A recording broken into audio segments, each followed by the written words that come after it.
Selamat siang Gatrikers Indonesia, salam jumpa kembali dalam acara podcast webinar Waktu Indonesia Bincang Engineers yang diselenggarakan oleh Kak Gatrik UI. Seperti biasa, saya Astrid Darmawan. Pada hari ini saya ditemani oleh seorang tokoh engineer, yaitu Bapak Insinyur Jarman MSc. Selamat siang Pak Jarman. Selamat siang. Terima kasih atas waktu dan tempatnya. Seperti di awal acara podcast Pak, kita biasanya ingin mengenal lebih dekat profil diri dari tamu-tamu kita.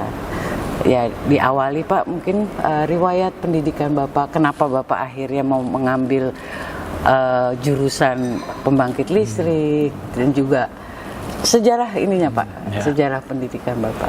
Jadi dimulai waktu saya, kan waktu kecil suka baca koran ya.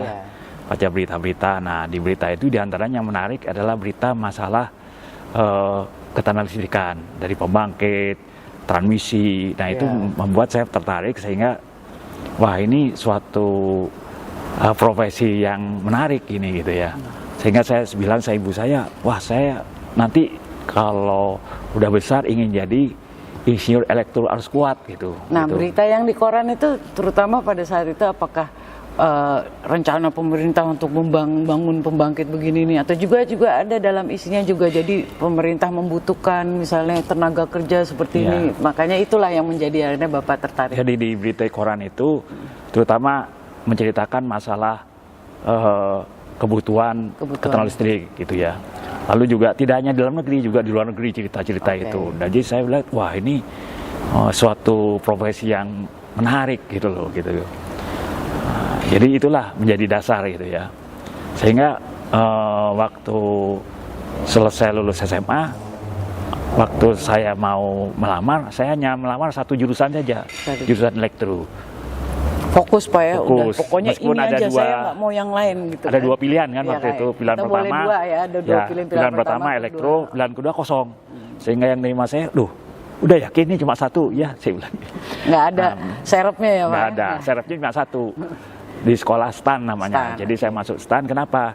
Karena bapak saya itu akuntan, dapat bond B, dia kerja di pajak gitu. Jadi kalau saya ini ya udah berarti saya nggak cocok di elektro, ya udah saya jadi seperti bapak saya gitu. Tapi ngelamar juga kan di STAN? Iya di STAN. Oke. Nah kebetulan tapi begitu dua-duanya diterima, ya saya tetap pilih elektro karena memang cita waktu kecil itu saja. Ya. Nah itu kan bapak juga milihnya cuma satu. Katanya cuma memilihnya juga cuma satu jurusan dan universitasnya cuma satu. Kalau kita kan biasanya suka ada serep juga. Kita biasanya ngelamar di swasta juga. Ngelamarnya cuma di STAN itu saja.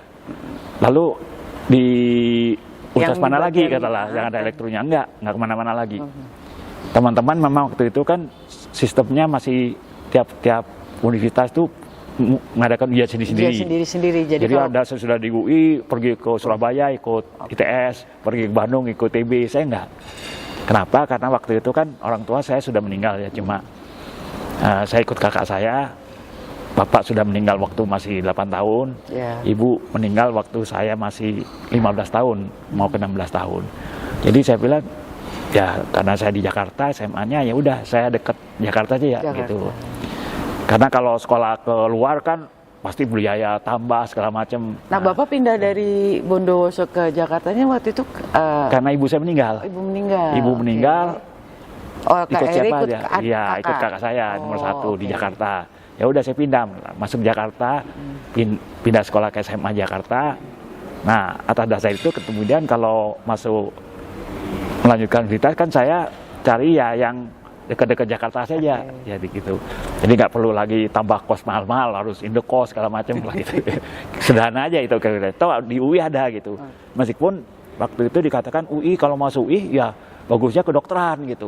Tapi kembali tadi karena keinginan saya elektro, ya udah saya masuk elektro gitu. Nah dulu Bapak bisa cerita nggak pengalaman kuliah di UI, karena ini zaman tahun 70-an ya, Bapak masuk kalau nggak salah angkatan 76 ya Pak? Iya 76. Nah itu kondisi kuliahnya seperti apa? Kondisi waktu itu ya terus terang tidak sebagus sekarang, masih namanya jadwal kuliah tuh hanya jadwal, tidak bisa jadi pegangan benar. Kenapa? Karena kan kebanyakan dosennya tuh dosen tamu gitu ya. Dosen tamu itu pengertian dia kerja di PLN, ada yang kerja di PU, jadi Ya, waktu mungkin ngajar karena- disesuaikan jadwalnya. Ya mungkin karena dulu juga jumlah dosennya sedikit Iya. ya Pak ya. Sedikit. Karena juga yang waktu itu zaman dulu universitas teknik juga nggak sebanyak sekarang. Iya, nggak sebaik itu. Dan Jadi ketersediaan. betul. Dan keinginan Dosennya orang juga untuk jadi dosen juga jarang gitu. Jarang, ya. Karena godaan untuk kerja di luar Di itu luar banyak itu, sekali gitu. Sehingga itulah namanya jadwal Jadi tuh hanya standby nih berbeda. Bapak. Iya, Kalau standby. kuliah kalau dulu standby dari Iya. pagi sampai sore yang nggak Iya. tahu juga pokoknya kayak tunggu panggilan kan. Iya. Dan zaman dulu belum ada telepon ya. Nggak Jadi ada. Bapak bener-bener kita standby Iya. di Jadi kalau di kampus ya Pak ya. Kalau jadwalnya pagi, ya kita datang pagi.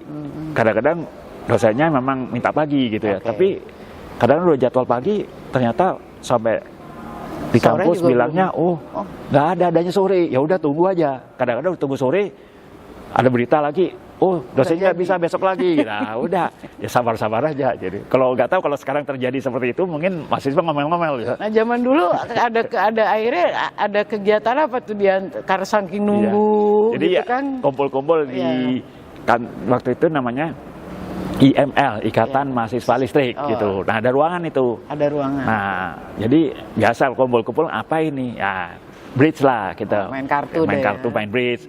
Nah, Nah itu jadi pada kok pinter-pinter. milih? Maksud saya gini, kan main kartu itu kan banyak nih Ya. jenisnya, permainan kartu ya. Ada remi, ada mungkin 41. Nah dulu kenapa tiba-tiba Nah, kok ya milih karena bridge? teman-teman aja, teman-teman Oh. bagikan namanya gimana main bridge, kita Oke. sambil baca-baca, asik kalau gitu.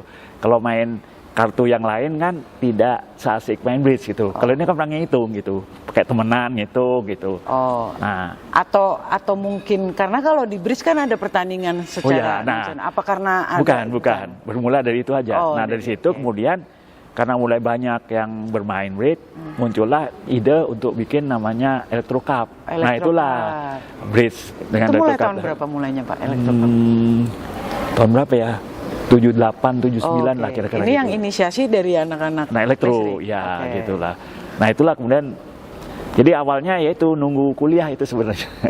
Enggak, waktu kayak zaman dulu kan mungkin belum kan ada di Salemba dan ada di Enggak, kita di Salemba sudah di Iya Salemba. kan enggak, maksud saya kan fakultas di universitas Oh, iya. itu kan ada Ya. yang di Rawamangun Pak. Ya, di Rawamangun tuh yang waktu sosial. Kita yang di waktu teknik. kita bicara Electro Cup, apakah itu maksudnya diikuti oleh seluruh fakultas di UI atau Oh itu terbuka untuk umum terbuka memang, untuk terbuka untuk umum? umum ya. Jadi bukan hanya fakultas UI. Bukan, terbuka untuk Nah jadi umum. waktu itu buat menyelenggarain itu bagaimana Pak? Apakah Ya, apakah itu- masalah ada dana, ya, itu- ada promosi? Ya Maksudnya itu memang kan di awal-awalnya UI deh.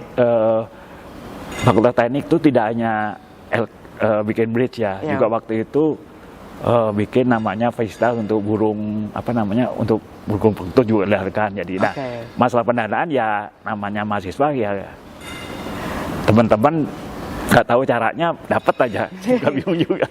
Belum saya bukan bagian Waktu itu. itu maksudnya undang untuk peserta dari umum itu apa lewat koran atau lewat Ya. akhirnya teman-teman akhirnya pergaulan. Saya kebetulan tidak ikut bagian yang panitia Oh, ya, panitia. yang ikut rame-rame aja. Gitu. Nggak. Bapak Jadi, pernah juara nggak? Nggak pernah. Siapa, Juaranya Pak? waktu sesudah saya kerja di kantoran baru Oh. ikut juara itu juara 1. Tapi waktu ikut tetap acara Bridge Electro Cup juga? Bukan. Oh bukan Pak. Bridge lain Oke, lagi. saya ya. pikir Artinya keinginan main bridge itu berlanjut sampai Sampai saya kerja saya kerja. lagi ya. Tapi kalau di Electro Cup kan yang jago-jago lebih banyak, ya nggak dapat lah. Kira-kira itulah. Jadi memang waktu serius itu Pak ya. masalah Jadi kuliah. karena kalau kita lihat tadi standby-nya lama, jadi antara belajar bridge sama belajar di sekolah kayak lebih banyak belajar di bridge ini Pak. Jadi memang banyak kegiatan diantaranya itu. Kalau enggak di masjid, Oke. ya, masjid di Arif Rahman Hakim ya, masjid Oke. kumpul-kumpul situ gitu. Jadi banyak kenal saya dengan pengurus Oke. gitu loh. Pengurus di Arif Rahman Hakim banyak kenal lah gitu. Karena suka kumpul juga. Kalau nunggu kan Ya bosan ya kali Pak bosan kalau di situ dia kan. gitu. Ya. Ya paling itu aja. Kalau nggak paham bridge ya nunggu di masjid itu aja. Apalagi gitu. Iya, Mau pulang habis tanggung. nggak bisa jauh-jauh juga Pulang kan? jauh tanggung Nggak, kan gitu. Nanti gini Pak, Bapak kan lagi di masjid Iya. kan, masjidnya kan jauh dong sama ruang sama fakultas kan. Nah jadi ada orang yang lari Enggak. mencari gimana? Biasanya udah tahu kan kira-kira nanti janjinya kan jam 4, jam kira-kira dekat jam 4 kita datang balik. lagi gitu loh, gitu. Iya. Datang lagi ke itu, tanya udah ada belum? Wah udah ada gitu. Pikirnya ada asisten mahasiswa Nggak. yang nanti nyamperin Nggak ada. jadi kuliah Nggak ada. gitu. Makanya kalau- jadi mahasiswanya yang harus Iya, balik harus lagi ke aktif. fakultas ya. Oke. Jadi mungkin cara-cara seperti itu tidak terbayangkan kalau sekarang tuh. Iya. Mahasiswa ngomel mungkin. Bisa kalau waktu Iya, itu. kalau gitu. zaman dulu mungkin kan kegiatan di luar sekolah tuh nggak terlalu banyak ya. Iya. Maksudnya kalau mungkin belum ada. Kalau sekarang udah banyak acara lah Pak. Iya, iya. Oke. Nah setelah Bapak lulus, apakah Bapak langsung ambil S2 atau Nggak, Bapak nggak. Bekerja dulu? Kan nggak punya Kalau uang zaman- kan. oke. Nggak punya uang, kalau S2 kan mahal sekali. Kan kalau S2 itu kan harusnya di luar negeri. Belum ada di Oh, UI, oke, belum ada. S2. Belum ada. Ada Di mungkin ITB ada. juga belum ada waktu itu? Kalau di UI adanya waktu itu optoelektronika ada, tapi nggak tertarik saya gitu loh. Jurusannya pokoknya nggak ada, belum dan ada lah perlu pada saat itu. perlu juga kan ingin kerja, gimana sih caranya kerja gitu. Oh, Jadi saya kerja pertama masuk IBM dulu kan gitu. Nah, masuk IBM jadi begitu lulus langsung kerja di IBM. Dulu Oke. banyak nggak kawan-kawannya Bapak rekan kerja akhirnya ikut ngelamar di IBM itu sama Ada beberapa, tapi kebetulan untuk yang dari UI waktu itu yang terima saya saja gitu lah. Oke. Yang lain ada dari ITB, dari Atau waktu ITS itu Bapak gitu. masuk ke IBM ada program yang kayak MT itu, maksudnya manajemen training atau? Iya, itu manajemen Oh, training oke, semua. Jadi oke. semua harus manajemen Oke. training setahun itu. Oh ya, makanya saya bilang nggak banyak gitu. Karena kalau Iya. manajemen training kadang-kadang dari satu universitas suka diambil satu-satu Iya, gitu ya kan. tergantung hasil tesnya lah Iya. gitu loh. Jadi setahun tuh manajemen training. Nah, Oke. selama manajemen training ya itu kerjaannya belajar, kirim Iya, ke luar iya, negeri untuk short course, balik lagi, tadi belajar lagi gitu. Nah, Nah cuma akhirnya waktu di IBM Bapak di bagian apa? saya waktu itu masuk ke masih training ya. Iya masih training Masih ya. training Kan waktu ada itu. posnya biasanya ya, kalau MT itu ada pos. Waktu itu saya dimasukkan ke marketing engineer namanya. Marketing. Engineer. Kan ada sistem engineering, marketing engineer gitu.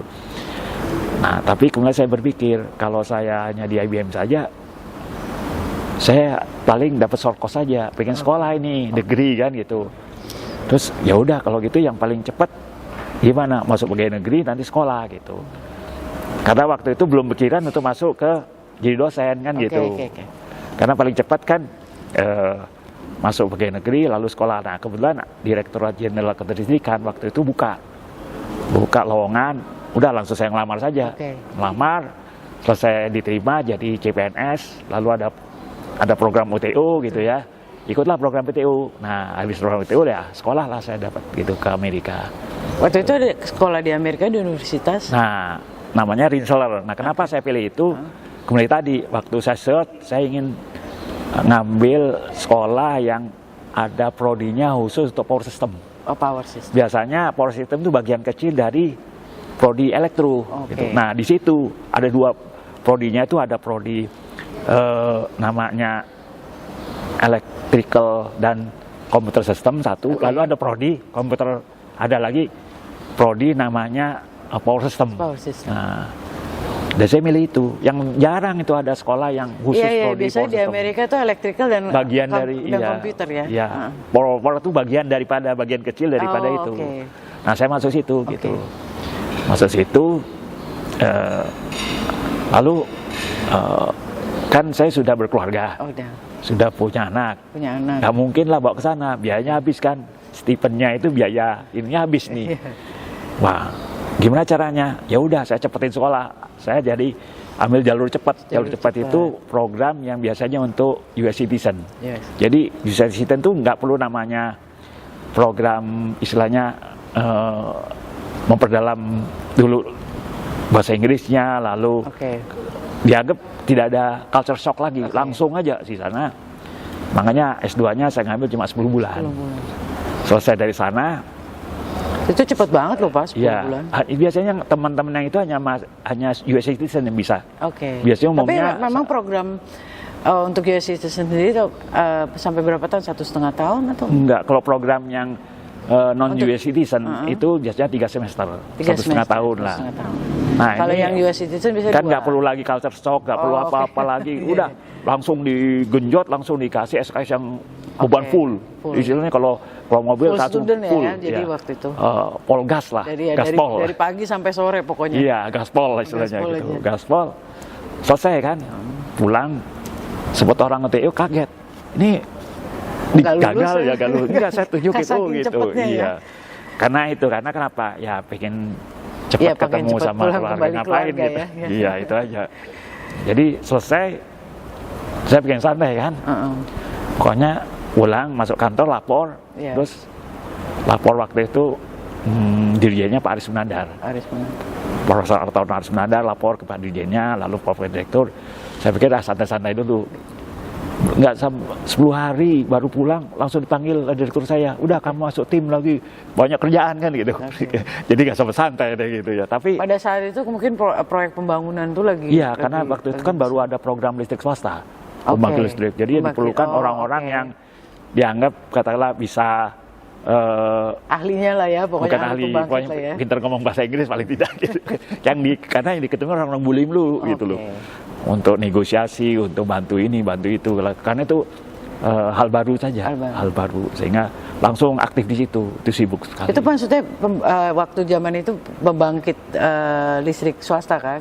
Nah ya, itu jadi umumnya kita di industri apa? Biasanya pembangkit listrik itu kan selama ini dibangun oleh negara, melalui juga PLN. Iya. Negara pinjem, lalu dana pinjaman itu dibangun, pembangkitnya dikasih PLN. Iya, Nah, padahal kebutuhan dayanya kan besar, karena ekonomi growth kita kan tinggi. Iya. Jadi perlu pembangkit yang banyak. Nah, pemerintah melihat nggak mampu lagi. Nggak mampu kalau dikerjakan sendiri. Dikerjakan sendiri, harus mengundang swasta. Nah, untuk mengundang swasta kan harus ada gimana membuat perjanjiannya, bikin segala macam. Nah, itulah dibentuk tim banyak lah. Di antara saya di situ. Jadi di saat itu ya dibikinlah suatu tim lah ya. Saya langsung diterjunkan situ. Karena ada industri, maksudnya ada kebutuhan yang baru kebutuhan demand tinggi. Iya, kalau dulu kan 100% yang bangun harus PLN. Ternyata karena nggak mampu, jadi ternyata ada suatu situasi yang baru yang muncul. Karena kan kita lihat persentase biaya pembangunan tertelikan yang terbesar itu di pembangkit. Ya, jadi istilahnya kalau dari suku biara 100% membangun infrastrukturnya itu 60% untuk pembangkit. Lalu jadi 2/3 untuk pembangkit, yang 1/3 untuk transmisi distribusi gitu loh. Jadi kalau biaya itu bisa di-shift ke swasta, tentu akan mengurangi beban lah pemerintah, karena pemerintah itu nggak mampu. Padahal demand itu tinggi sekali gitu. Nah, waktu di awal-awal Pak, waktu terjadi peralihan tadinya dari 100% PLN terus akhirnya harus bekerja sama dengan swasta, itu waktu di awal-awal seperti apa Pak? Ya, kita banyak belajar lah, belajar di luar negeri, kita adakan studi banding, luar negeri gitu, bolak-balik ke situ, nanti sibuk gitu, sibuk dan asik gitu loh. Kira-kira gitu. Nah, sehingga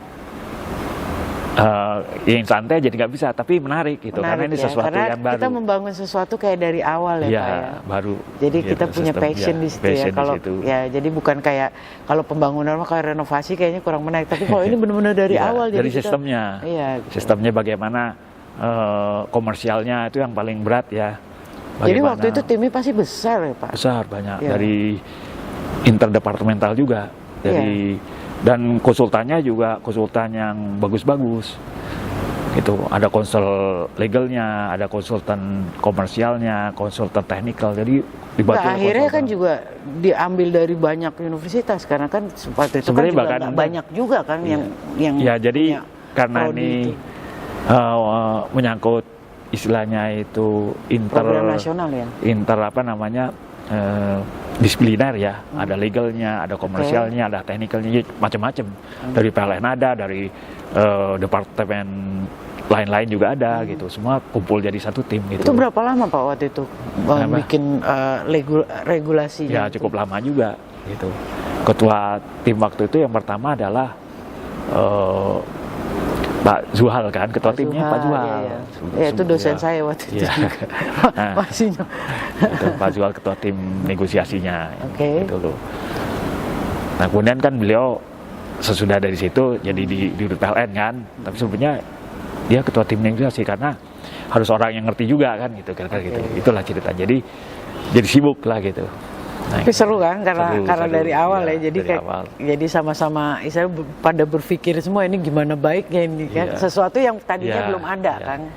Dan itu memang kemudian yang terimplementasi sekarang yang ada IPP segala macam lah gitu. Iya. Itu kan harus di setup komersialnya gimana segala macam. Karena kalau enggak investor luar negeri bakal tertarik.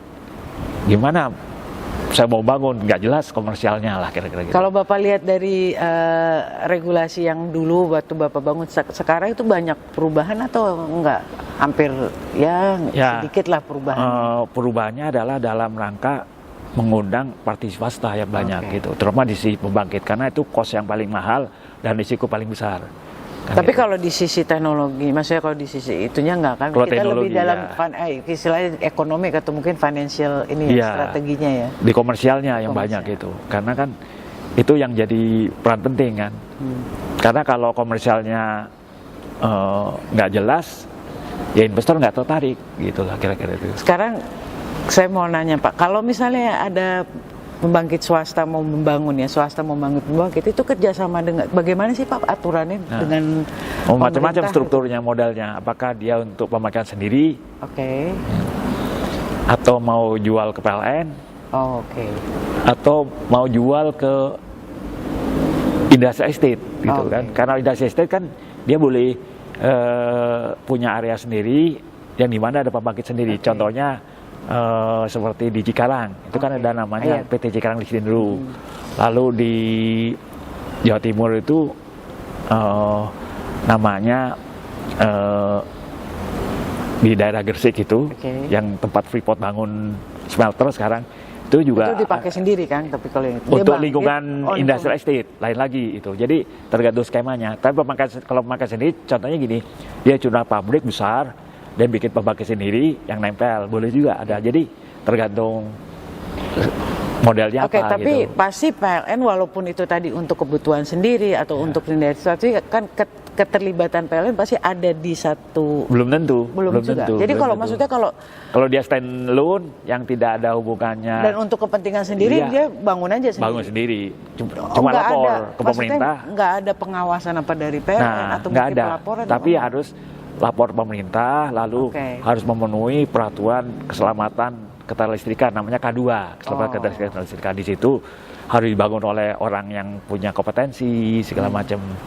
Ya, lalu waktu dioperasikan punya sertifikat layak operasi atau SLU. Nah, itu oke. semua aturan pemerintah yang buat Oke. gitu. Tapi kalau dia mau jual PLN, nah ini keterlibatan PLN itu hampir 100% karena dia kan nanti harus ngecek bahwa harganya sesuai, lalu teknisnya Oke. sesuai Teknis juga controlling, karena kan iya, oke. semua kan harus diberikan dalam satu sistem operasinya di PLN, lah kira-kira Oke. gitu. Jadi tergantung skenario bagaimana gitu loh, Oke. kira-kira gitu. Nah. Nah, itu yang cerita mengenai itu. Nah, sesudah itu Bapak apakah bekerja ke swasta atau Ya. gimana, Nah, Pak? jadi sudah sibuk Riwayat itu, karirnya ya. nih sekarang.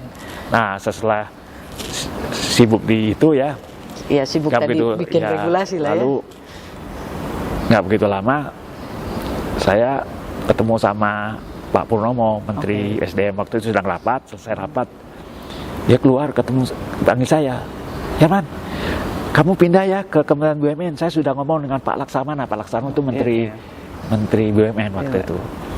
Oh iya Pak, sebagai anak buah kan ikut siap Pak gitu kan.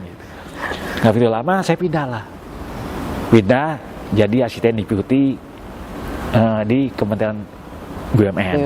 Waktu itu pindahnya Di bagian, Januari. kan kalau nggak salah asisten deputi kan ada bagian ada ini industri. Ya jadi Januari 2011 waktu itu ngurusin industri energi dan telekomunikasi. Oh, energi dan Ya, telekomunikasi. atas dasar karena ngurus energi dan telekomunikasi, selain jadi asisten deputi itu saya ditugaskan jadi komisaris di PTBA. Oh, BA, kita sama. Ya, dan sempat jadi komisaris utama juga, lalu sampai 2008 selesai kan, ditugaskan lagi di Indosat, gitu, sampai 2011, gitu. Nah, selesai Desember 2010, saya kembali ke SDM. Nah 2011 saya kemudian ditunjuk menjadi Direktur Jenderal Keterlistrikan di Kementerian SDM. Nah atas dasar itu kemudian selesai dari Indosat kan saya ditunjuk jadi penugasan jadi komisaris PT PLN lah kira-kira gitu. Jadi kalau penugasan, kalau Bapak itu profesi yang tadinya di awalnya kan Bapak masuk ke swasta ya, ke IBM, malah akhirnya Bapak lebih banyak deh ya regulator bagian di perusahaan pemerintah ya, misalnya BUMN ya, jadi penunjukan penugasan akhirnya. Penugasan. Itu kepikiran nggak dulu Pak? Nggak kepikiran. Kalau penugasan itu nggak kepikiran. Nggak kepikiran ya. Karena waktu itu ya kembali tadi inginnya jadi profesi bidang listrik harus kuat, lalu kerja di profesi itu. Lalu dalam cerita airnya ya ikut air mengalir tadi, ternyata dapat penugasan ini perusahaan itu, ya udah ikutin aja sampai terakhir yaitu penugasan sebagai komisaris PT PLN. Bapak kan saya dengar Bapak juga pernah mengajar ya, jadi waktu itu gimana tuh Pak? Kan sibuk kan dari penugasan, tapi akhirnya Bapak menyempatkan waktu mengajar itu, waktu itu dorongan jadi waktu itu kan apa? Pulang dari Amerika, pulang dari Amerika kan dapat S2, masa ilmunya nggak diterapkan lah, jadi bulan ada tawaran kan, jadi saya ngajar lah gitu, jadi kalau pagi di kantor, sore ngajar, itu aja, sehingga bisa menerapkan. Tapi begitu tahun 2010 ya, saya udah ngajar lagi, udah sibuk banget gitu. Nah ilmu yang Bapak dapat waktu di Amerika waktu itu bisa diimprove? Bisa, justru itu yang jadi dorongan saya untuk ngajar gitulah. Paling tidak nggak lupa lah, tapi ya kemarin tadi makin hari makin padat kan kegiatan, sehingga 2010 saya sudah tidak mengajar lagi. Saya lepas semua gitu loh, karena kan nggak mungkin lah. Waktu Bapak di penempatan itu kan Bapak jadi komisaris, tapi dosen. Tapi akhirnya ilmu Bapak yang tadi belajar khusus power itu Pak, engineer tuh akhirnya maksudnya terimplementasi atau akhirnya benar-benar pekerjaannya nggak ada hubungan? Ada juga implementasi, karena waktu di S2 kan saya konsentrasi di economic power system gitu. Jadi economic power system kan bagaimana menselaraskan antara kebutuhan daya supaya sistemnya itu stabil, aman, tapi juga secara ekonomis yang terbaik. Karena kalau salah satu hanya di ekonomi saja nanti sistemnya kan nggak andal. Tapi kalau yang andal yang jadi patokan takutnya mahal. Jadi itu, itu kira-kira. Nah itu banyak diterapkan kemudian waktu bikin regulasi. Regulasi itu kemudian kira-kira gitu, sehingga masalah faktor ekonomi dan faktor keandalan jadi penting ini gitu. Jadi regulasi itu juga sangat berpengaruh waktu bikin regulator. Nah, dari pengalaman Bapak tuh Pak, ya, waktu kita mencoba menyelaraskan dari sisi ekonomi mau teknologi itu kayak apa Pak? Waktu kita bikin asik saja artinya. Setiap karena di satu pihak orang teknologi kan maunya yang teknologi yang begini gitu kan. Tapi kalau bagian orang ekonomi, jangan mahal-mahal dong gitu kan. Jadi, nah ini waktu bagaimana tuh coba kita menyelaraskan. Jadi akhirnya kita ngambil jalan tengah, tapi seperti apa tuh Pak waktu itu prosesnya? Waktu itu kan karena ini pasti bakal banyak terjadi di mana-mana ya. Waktu itu saya jadi dirjen 2011 itu terjadi pemadaman di mana-mana, di mana-mana. Sehingga kalau saya ke daerah pasti dikomplain sama gubernur, ini pemerintah segala macam nggak beres ngurus listrik lah gitu. 2011 pemadaman. Nah itu pemadamannya karena memang kurang daya. Even di Jakarta, di sistem Jawa Bali saja, yang kurang dayanya, yang dayanya itu cukup, itu pun juga 22% lebih itu dibagikan dari BBM itu.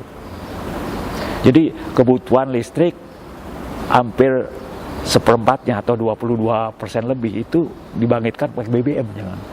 Maksudnya situasi pemadaman itu maksudnya emang untuk padam total atau memang di pemadaman yang direncanakan misalnya kan? Enggak. Jadi memang benar-benar tiba-tiba padam ya gitu ya. Kadang-kadang kita lagi rapat DPR tiba-tiba telepon, ini padam nih daerah ini, gimana nih? Wah. Pak, kondisi pemadaman pada saat itu apa pemadaman yang tidak direncanakan, maksudnya benar-benar tiba-tiba nggak ada yang tahu tiba padam, atau memang pemadaman yang direncanakan, maksudnya digilir gitu? Enggak, tidak direncanakan. Oke. Tidak direncanakan. Jadi pembangkitnya tiba-tiba padam aja, rusak aja kan gitu kan. Karena beberapa Kalau pembangkit itu terjadi di Jakarta juga, Pak? Ya, tapi terutama yang banyak di daerah. Karena Oke. apa? Karena kapasitas pembangkitnya kan sangat terbatas dengan, jadi antara demand dengan supply itu mepet banget gitu. Nggak ada reserve margin kadang-kadang. Jadi kalau ada gangguan sedikit dia langsung padam gitu loh. Belum lagi kalau jaringannya terganggu gitu. Padam lagi sampai 2-3 hari gitu. Itu jadi pusing itu. Nah, di Jawa saja yang sistemnya sistem Jawa Bali yang sistem sudah baik, itu banyak ditopang oleh pembangkit BBM. Jadi namanya PLTG yang harusnya pakai gas, itu dipasok energi primernya dari BBM gitu loh. Namanya Tambak Loro itu 100%-nya dari BBM. Bayangin. Jadi zaman dulu kali pegawai-pegawai PLN itu sering lembur kali, Pak ya? Iya, karena dari pemadaman. Iya, memang karena memang jadi karena dayanya kurang. Kedua juga kebanyakan pembangkit yang ada itu pembangkit BBM. Oke. Seandainya ada pembangkit PLTGU yang bisa dipasok oleh gas dan BBM, infrastruktur gasnya belum ada, sehingga pasokan gas terus. Nah, jadi waktu itu tugas saya bagaimana kita mendorong supaya pembangkit swasta sudah ada. Apalagi kalau pembangkit swasta itu nggak ada, pemadaman lebih parah lagi. Jadi kita dorong supaya PLN dengan bantuan pemerintah tentunya memperbanyak pembangkit yang murah energi tadi. Apa? Yaitu pembangkit PLTU. Jadi banyak PLTU karena pembangkit itu punya dua. Satu adalah memasok daya yang kurang tadi. Kedua, dari segi cost paling murah gitu. Oh, gitu. Sehingga waktu saya 2017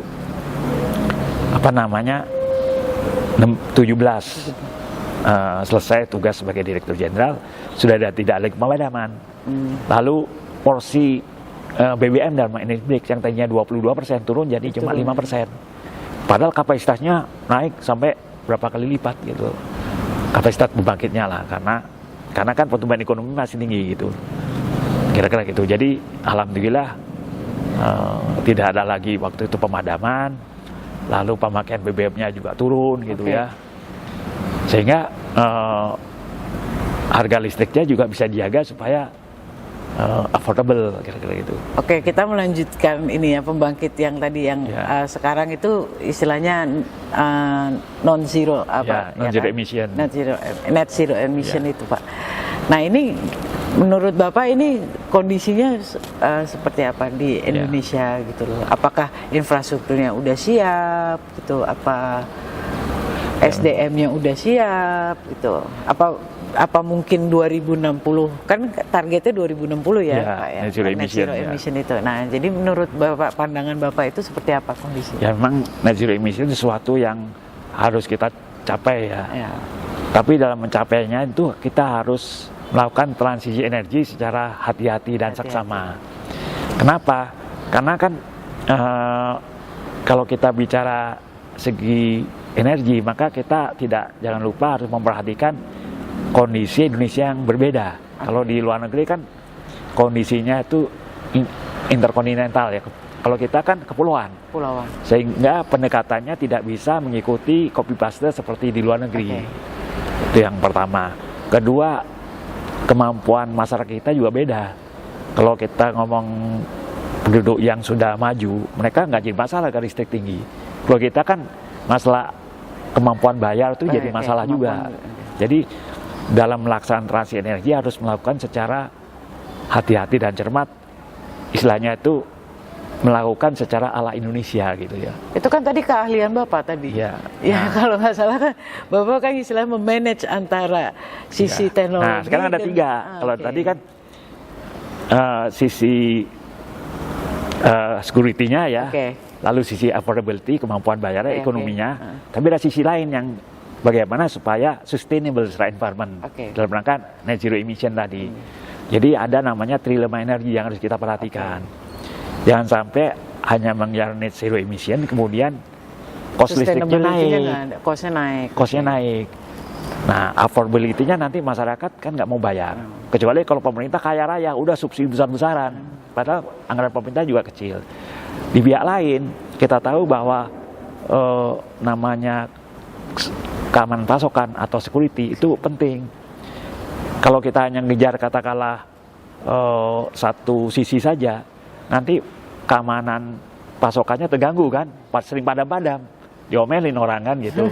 Jadi trilema energi itu perlu diperhatikan, security-nya harus diperhatikan, affordability-nya harus diperhatikan, dalam juga sustainable environment dalam rangka mencapai net zero emission itu harus juga diperhatikan. Jadi harus di manage secara hati-hati itu. Nah, menurut pengamatan Bapak itu kayak kita bicara pembangkit listrik ramah lingkungan ya, yang paling mudah diterapkan di Indonesia dengan kondisi tadi Bapak bilang yang kepulauan, juga mungkin juga kondisi masyarakat itu yang paling affordable itu membangkit yang mana Pak? Nah, apa hidrogen, apa akhirnya? Memang di Indonesia kan tidak ada yang ideal, di dunia tidak ada yang ideal. Kalau pembangkitnya murah, itu emisinya besar, batu bara. Pembangkitnya environmentalnya bagus, biasanya mahal, kan gitu. Contoh. Tapi ada juga murah, tapi dia secara security nggak aman karena intermittent. Seperti katalah PLTS ya, itu kan dari sisi environment bagus. Dari harga sudah mulai compete. Tapi tidak dalam hal security-nya nggak aman. Nggak aman pasokannya kecuali begitu digandeng dengan baterai supaya security-nya aman, supaya dia bisa intermittent-nya itu bisa dihilangkan karena dia masuk ke baterai dulu. Harganya nggak affordable. Nah, jadi memang harus di-manage hati-hati sesuai dengan kondisi teknologi yang ada kan gitu.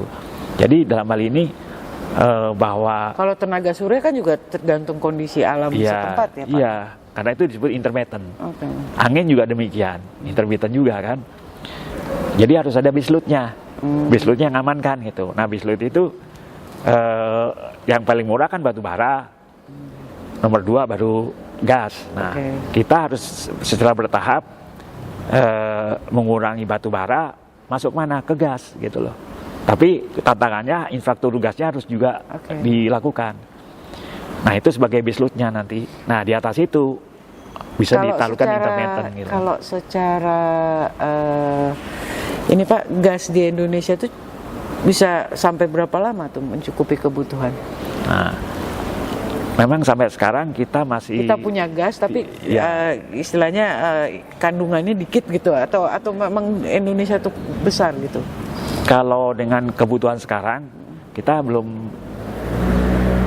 masih cukup ya kebutuhan gas. Tapi untuk masa akan datang kita perlu import gas. Oh gitu. Ya, karena mulai tadi demand kan naik terus. Apalagi ada keinginan supaya pembangkit batu bara ini secara persentase jangan naik lagi gitu kan gitu. Yang ada sekarang tetap berjalan. Nah, ada keinginan seperti itu. Berarti kan harus diganti dengan PLTU yang dengan gas tuh. Sedangkan kalau air tempatnya kan juga ada luar Jawa. Jarang yang dekat demand kan umumnya gitu. Nah, ini juga harus di-manage juga. Memang kembali tadi bahwa transisi energi ala Indonesia ini harus dilakukan secara cermat. Tidak bisa kita mengcopy model negara-negara lain. Karena memang kondisi alamnya juga beda dan kondisi ekonominya beda. Beda ya. Karena kembali tadi kalau kita genjot secara environmentalnya saja ya bagus, harga listrik kan naik. Nah, karena alat-alatnya masih mahal. Ya, harga listrik naik, masyarakat kan nggak mampu. Apalagi sekarang kita lihat bahwa secara indeks industri ya kan turun gitu loh. Lalu kemampuan masyarakat golongan menengah ada dengar-dengar kan menurun juga gitu. Sehingga kalau harga listriknya kalau naik, ini kan nggak cocok gitu, nggak mendukung dengan kondisi yang sekarang. Nah sebaliknya juga seperti tadi, kalau kita katalah tidak bergerak juga ke arah transisi energi yang benar, banyak industri yang memerlukan katakanlah konsumen, maksud konsumen industri yang mensyaratkan katakanlah bahwa produk ini dihasilkan dengan listrik yang ramah lingkungan. Kalau nggak dia nggak mau beli. Nah, ini memang harus di-manage semua.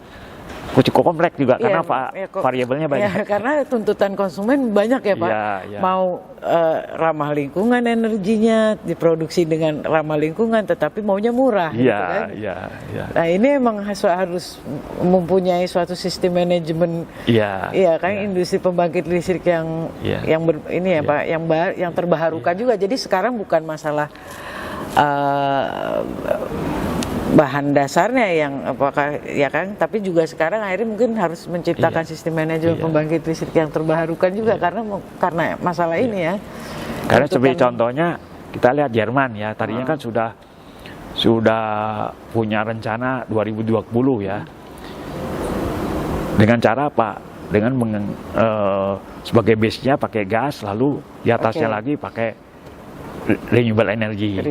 Tapi begitu perang Rusia Ukraina yang menyebabkan pasokan gas yang nggak ada lagi. Dia sekarang pakai bakar batu bara karena masalahnya apa? Masalahnya dia harus menjamin security tadi, keamanan pasokan. Dan juga harga kan kalau dinaikin marah nanti ya. Security gitu. Gasnya kan pakai LNG sekarang, nggak bisa pakai bagas seperti biasa. Jadi kembali tadi, memang dalam penerapan transisi ini harus melihat kondisi lingkungan dan sosialnya bagaimana gitu. Tidak.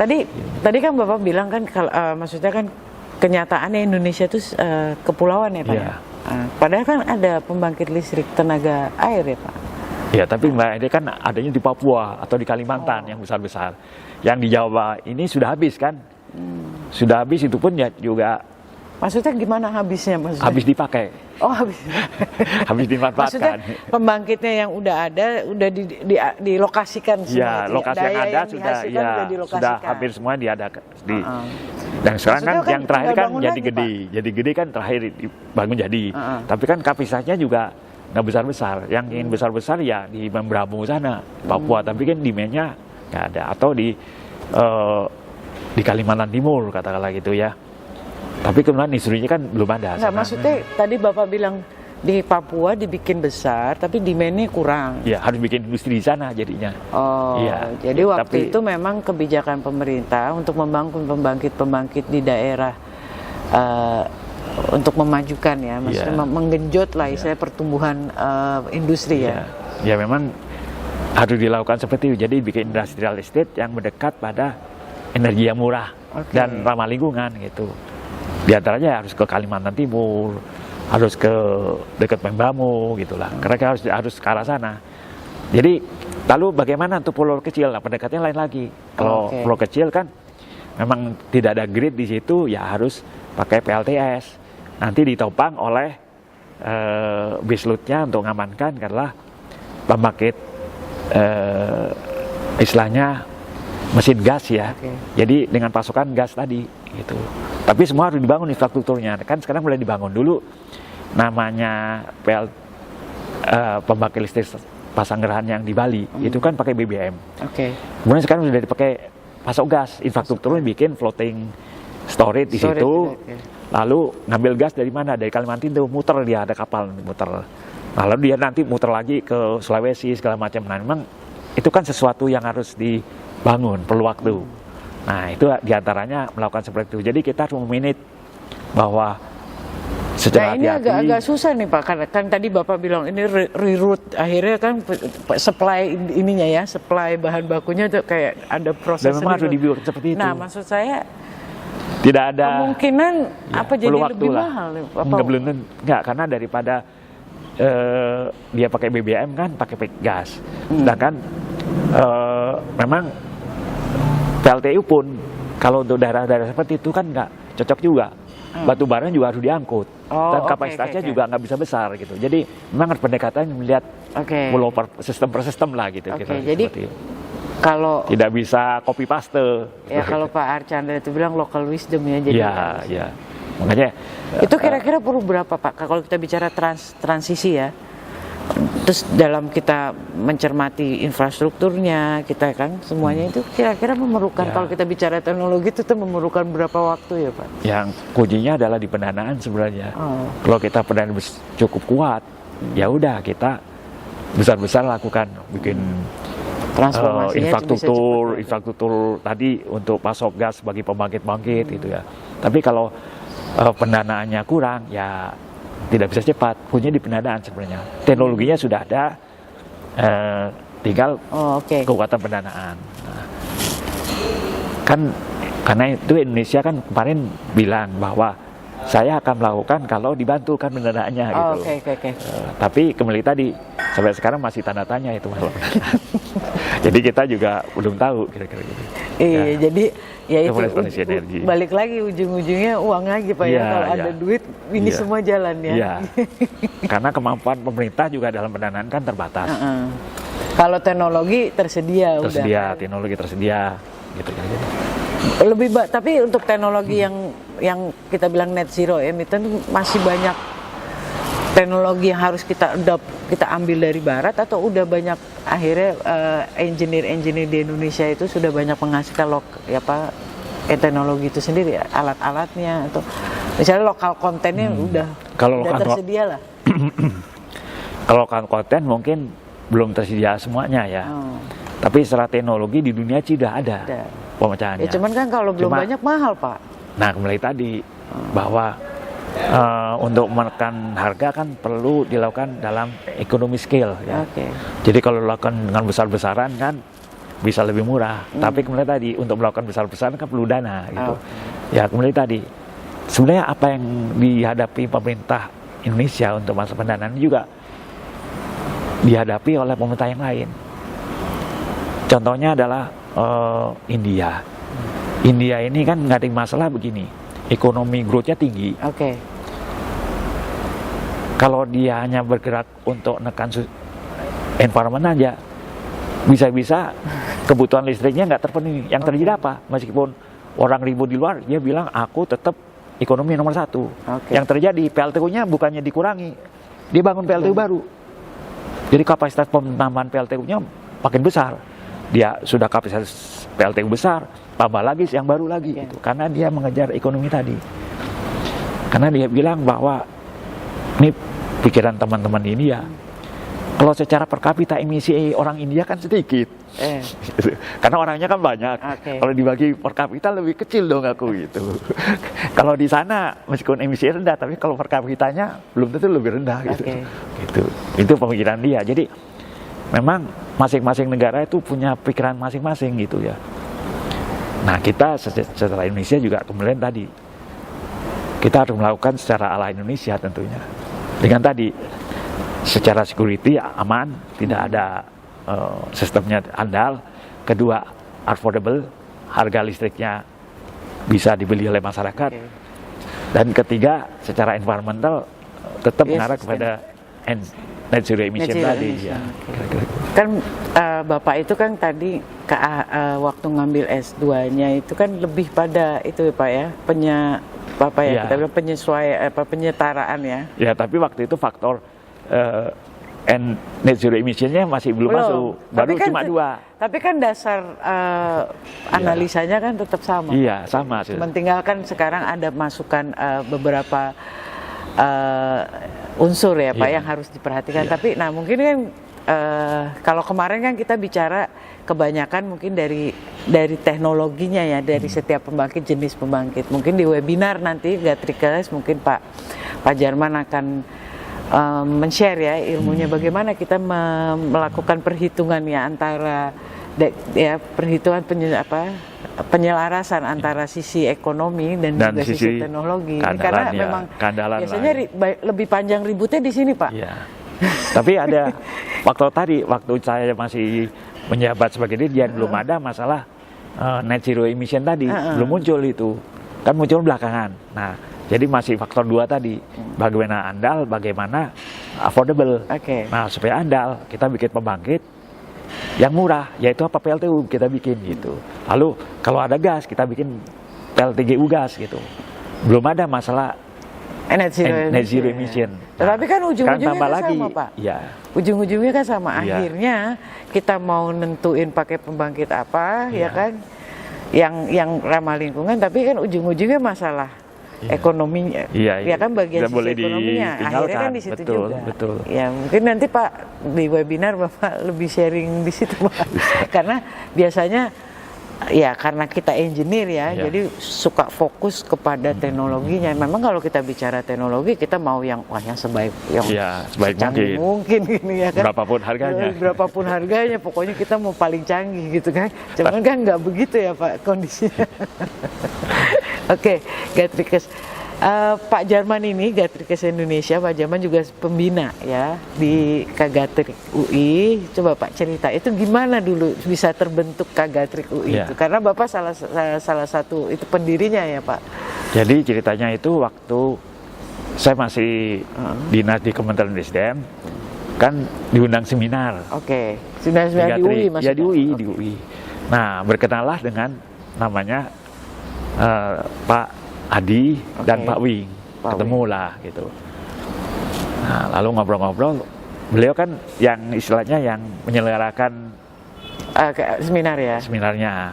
Ngomong gimana kita supaya Kagatrik ini, Memberikan kos alumni Gatrik ini bisa hidup. Ya udah, kita bikin sesuatu kegiatan yang secara profesi tetap Di dalam Gatrik, dalam Gatrik. lingkup Gatrik, tapi bisa menunjang gitu loh. Nah, kebetulan kan waktu itu sudah mulai banyak dibentuk namanya lembaga sertifikasi keterlistrikan. Karena secara undang-undang semua sistem keterlistrikan harus memenuhi namanya K2, keselamatan keterlistrikan. Kalau keselamatan umum namanya K3, kalau di keterlistrikan namanya K2, keselamatan keterlistrikan. Jadi tenaga listrik itu waktu dipasang atau dibangun harus dibangun oleh orang yang kompeten. Punya sertifikat. Direncanakan oleh orang yang punya sertifikat, dibangun oleh orang yang punya sertifikat, dan waktu diuji, sebelum diuji mendapat sertifikat operasi, gitu. Baru boleh masuk ke sistem gitu loh. Nah, ini kan rangkaian ini kemudian membutuhkan tanda kompetensi. Nah, tanda kompetensi ini kan tidak bisa dilakukan oleh pemerintah atau PLN sendiri, nggak bisa. Harus dilakukan oleh pihak ketiga. Karena itulah bagaimana posisinya akhirnya perusahaan pihak ketiga yang menyelesaikan kompetensi ini yang diakreditasi oleh pemerintah. Lalu perusahaan inilah kemudian menguji kompetensi tenaga-tenaga kompetensi. Termasuk juga nanti menguji instalasi apa sudah layak atau belum. Nah, khusus untuk kompetensi tenaga listrikan ini dilakukan oleh namanya LSK, Lembaga Sertifikasi Kompetensi Keterlistrikan, Lembaga Sertifikasi Keterlistrikan. Saya bilang, kenapa kita bikin itu saja? Oh ya bikin. Tapi untuk bikin itu kan harus bentuk perusahaan PT supaya ada pertanggungjawaban. Kenapa? Secara hukum. Karena kalau perusahaan begitu dia bikin pelanggaran kasih peringatan. Kalau masih melanggar lagi lama-lama berapa kali tutup kan bisa. Tapi kalau bukan perusahaan kan nggak bisa secara legal. Secara legal bikin perusahaan. Nah, supaya perusahaan ini bisa ada dan berkiprah, maka harus ada yayasannya. Ditulah yayasan gitu. Karena itu betul yayasan. Namanya yayasan apa Pak? Yayasan Kagatrik. Kan dibentuk yayasan Kagatrik, di situ duduk semua inilah teman-teman lah ya, teman-teman yang juga nanti mengayomi kegiatan Gatrik. Nah, salah satu adalah bikin perusahaan namanya LSK Gatrik. Selain itu juga bikin webinar Kagatrik itu. Nah, itu dari yayasan juga gitu. Yang didukung oleh LSK juga. Jadi dengan cara seperti itu makalah timbul namanya ada webinar, ada Ya sekarang nih Pak ada podcast dari podcast, webinar sebenarnya. Lalu LSK-nya juga sudah banyak menghasilkan tenaga kompetensi gitu ya. Karena kan tenaga kompetensi itu kan harus dites. Oke. Hasil testingnya kalau dia memenuhi dikasih sertifikat. Yang kasih sertifikat adalah LSK dengan pengawasan dari pemerintah. Ini terbuka gitu. untuk umum ya Pak, LSK-nya ya. Iya. Jadi bukan eksklusif ya. Enggak. Jadi bukan hanya pemerintah, tapi untuk swasta juga ya. Jadi ini kan mengacu pada bahwa pemerintah ada regulator yang mengawasi, tapi yang mengetes bahwa ini tenaga kompetensi atau tidak itu adalah independen gitu. Nah, masalah kompetensi sangat penting. Malah di Google tuh dia bilang aku yang penting orang kompeten, bukan orang yang punya degree kan. Google bilang gitu malah. Iya, kalau kompetensi kan emang keahliannya ya. Kalau degree itu kadang-kadang teori ya Pak. Iya. Karena itu kemudian itu juga yang mendorong kemudian timbulnya namanya jurusan insinyur. Di semua universitas kan gitu kan, di elektro juga ada di UI, teknik UI. Namanya, jadi kalau sesudah dapat S1, diambil bisa 2 pilihan, mau ngambil S2 atau jurusan insinyur. Kalau ngambil jurusan insinyur ada syaratnya, harus kerja dulu. Itu harus sekarang kan? Iya, harus pengalaman kerja. Kalau dulu kerja. kan emang gelarnya Pak insinyur. Oh iya, dulu kan gelar. Sekarang harus punya sertifikat gitu. Nah, untuk ngambil program insinyur dia harus punya pengalaman. Gitu. Pengalaman kerja dulu. Nah, nanti berbeda dengan S2 pendidikannya. Kalau S2 kan belajar lalu peneliti. Kalau di insinyur enggak, lebih bersifat kepada pengalaman kerja. Jadi dosennya itu lebih bersifat fasilitator. Masing-masing nanti waktu di kelasnya mungkin lebih banyak project-project kali. Iya, jadi masing-masing kalau nanti mau menyelesaikan menyelesaikan program studinya ya harus menceritakan pengalaman dia di proyek itu apa gitu. Mungkin dosennya tidak ngerti mahasiswanya, hanya dosennya dia memfasilitasi, dia ngerti secara logika, tapi yang ngerti malah anak-anak mahasiswanya itu bedanya. Iya, gitu. Dia yang meng-create project itu dia mungkin. Jadi kompetensi gitu loh. Ya, kalau saya lihat sih banyak juga sekarang perusahaan-perusahaan swasta yang melakukan sistem pendidikan seperti itu ya. Jadi anaknya tuh udah banyak nggak teori lagi, jadi mereka fasilitator ya. Jadi si dosen jadi fasilitator. Jadi anaknya tuh cuma bikin proyek aja gitu. Kadang-kadang kan dosennya juga kerja di tempat lain Pak. Jadi proyeknya dia malah. Dan itu sebenarnya buat dosen juga enak Pak. Kalau dia terutama kalau dia ternyata adalah dosen tamu atau dosen yang bekerja atau punya perusahaan, dia jadi bisa melihat potensi dari murid-muridnya kan, jadi dia nggak pusing lagi gitu. Malah dia belajar. Gimana? Dan nggak pusing Pak nyari ini maksudnya nyari pegawai kan, jadi dia bilang ini udah teruji ya kan, dan saya udah kenal gitu. Udah saya sertifikasi. Karena kan kalau saya ada suatu pembangkit listrik belum meledak kan bisa aja meledak, dilihat kan ini sudah dioperasikan benar nggak, siapa yang mengoperasikan, punya kompetensi nggak, jangan-jangan orang baru lulus kemarin sore langsung operasikan. Nah kalau sampai, jadi nggak boleh. Jadi seperti kalau SIM itu kalau ada kecelakaan mobil diperiksa dulu supirnya punya SIM nggak gitu. Tapi kalau ini udah masuk regulasi ya Pak ya? Iya sudah wajib. Jadi kalau sana ada katakanlah kebakaran listrik di suatu pembangkit. Ini bukan hanya pembangkit aja kan Pak, yang sesuai, termasuk hotel. Hotel ada. Kalau pabrik-pabrik juga? Iya sama. Barang listrik dicek dulu. Kan kalau zaman dulu saya itu kalau ada kemarin gampang aja. Oh ini short circuit, konslet, barang listrik. Sekarang nggak bisa. Listrik, oh ya cek dulu. Bener nggak listrik? Ya kalau bener listrik, siapa? Apa penyebabnya? Karena ini siapa ya? Kalau karena pembangunan, yang bangun siapa? Punya kompetensi nggak? Begitu kompetensinya itu ternyata yang bangun ngacu, dicabut kompetensinya. Karena kan di zaman saya sudah kita bikin di Dirjen Listrikan namanya database. Seluruh Indonesia, di semua tenaga kompetensi itu sudah terdaftar. Jadi katakanlah tenaga kompetensi yang kita keluarkan oleh LSK Gatrik UI kan sudah lulus, Oke. setelah dapat level 4 atau level 5 atau 6 atau level 1. Itu kemudian dilaporkan ke Jensistik. Nah, hasil laporan kemudian dikasih nomor, ya. Nomornya itu masuk dalam database. Itu. Baik itu instalasi, Oke. pembangkit, transmisi, jaringan distribusi, maupun tenaga kompetensinya sudah masuk database, sudah ada nomornya. Dan bisa diakses secara nasional. Sehingga yang sertifikat yang diterbitkan oleh LSK Gatrik UI dan itu harus dilaporkan ke Dijen Kelistrikan, dikasih nomor, dan itu berlaku nasional, masuk database. Jadi nanti kalau ada suatu instalasi itu dibangun, sebelum dapat layak operasi ditanya dibangun oleh siapa, sudah punya tanda kompetensi belum? Kalau belum nggak bisa dapat layak operasi gitu loh.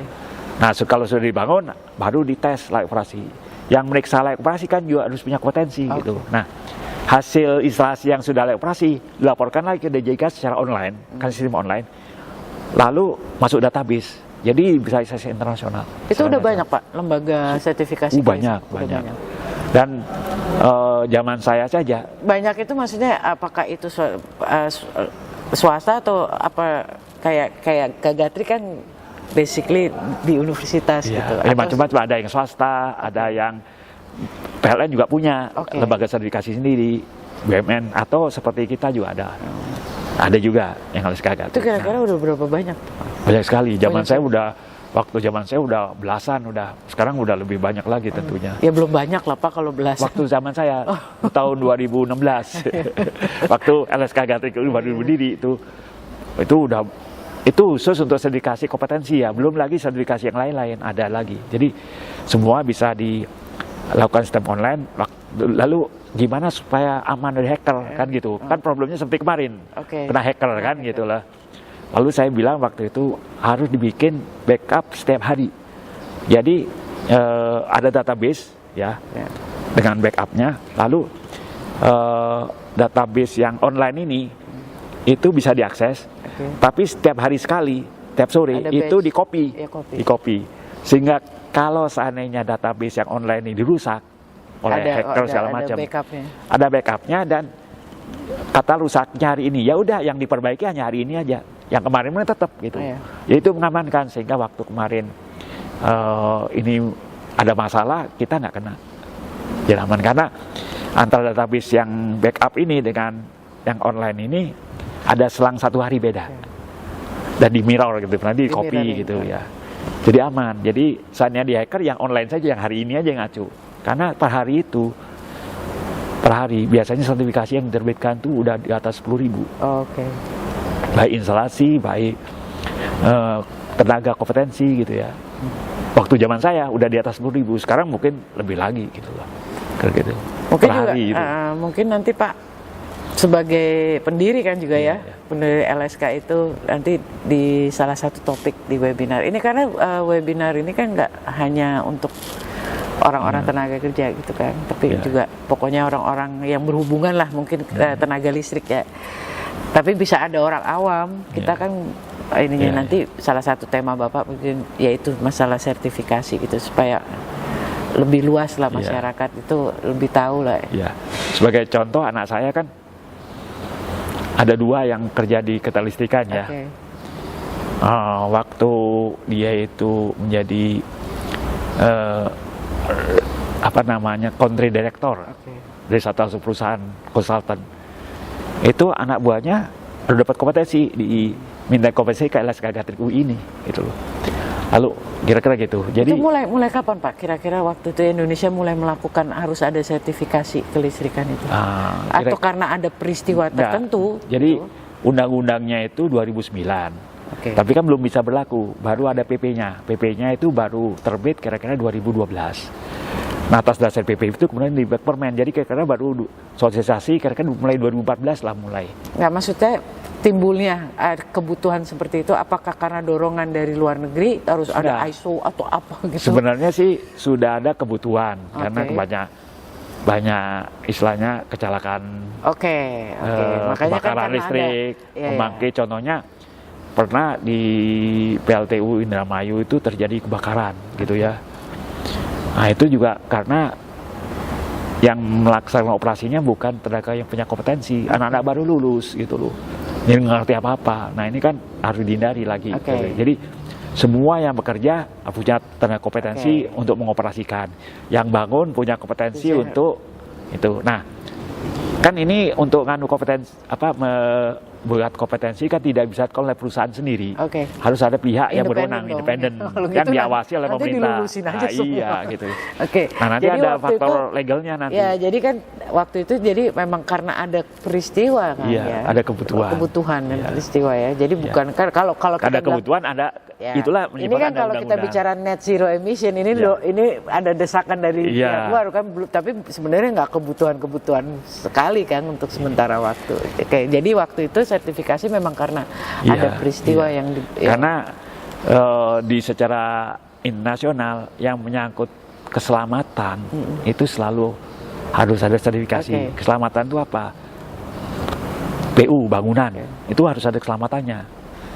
Karena berhubungan nanti sama asuransi ya Pak juga. Ya asuransi juga. Lalu tenaga listrik juga sama, menyangkut manusia juga selamat manusia gitu. Transportasi juga menyangkut selamat manusia gitu. Jadi kompetensi penting, apalagi menyangkut masalah tadi keselamatan. Jadi kompetensi itu sebenarnya untuk keselamatan ya kan? Terutama waktu itu idenya perlu ada kompetensi karena dalam mendukung keselamatan keterlistrikan sesuai dengan perintah undang-undang. Gitu. Oke Pak, karena Bapak sebagai pembina dan pendiri ya, sekarang di sesi terakhir, ya kan? Di sesi terakhir ini, mungkin ada kesan-pesan untuk Kagatrik UI dan Gatrikers di Indonesia. Ya, jadi memang pertama saya ucapkan bersyukur telah ada LSK Gatrik yang didirikan oleh Yayasan Gatrik UI. Tentu saya juga berterima kasih pada semua teman-teman yang menjadi motor dan penggerak daripada Gatrik UI, termasuk yayasan dan LSK. Ini ada Pak Wing, ada Pak Adi, ya, Nelwan, dan teman-teman lain yang tidak saya sebutkan satu persatu, yang sangat berkontribusi besar sehingga bisa terbentuk LSK Gatrik, terbentuk yayasan. Sampai sekarang masih. Sampai sekarang masih.